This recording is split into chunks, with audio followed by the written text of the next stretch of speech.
ជំរាបសួរអតិថិជនរបស់ក្រុមហ៊ុនទាំងអស់គ្នា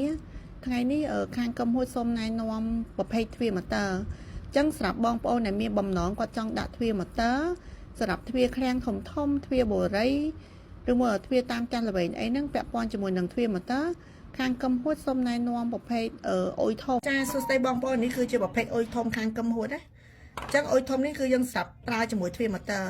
អុយធំនេះគឺជម្រៅគឺបានមកទឹកពេញហើយខ្នងនេះគឺ5ហ៊ុនពេញចំពោះកម្រាស់នេះគឺបាន1លីកន្លះនេះប្រភេទអុយធំខាងយើងអញ្ចឹងបងប្អូនណាដែលគាត់ត្រូវការសម្រាប់ទ្វារឃ្លាំងទ្វារបូរីធំអីគឺគាត់អាចកំងបានណានៅខាងក្រុមហ៊ុនគឺមកទឹកពេញខ្នងគឺ5ហ៊ុន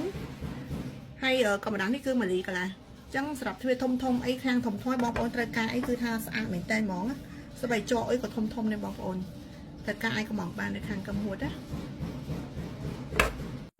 ចាអញ្ចឹងរាល់ការកំងទ្វារម៉ូទ័រពីខាងក្រុមហ៊ុនយើងខ្ញុំទៅ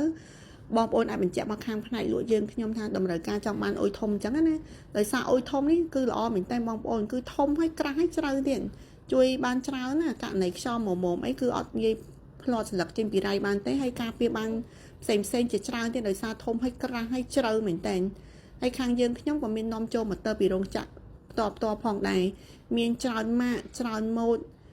គឺងាយស្រួលក្នុងការជ្រើសរើសមែនតើទៅតាមតម្លៃទៅតាមគុណភាពតែយើងធានាថាតម្លៃ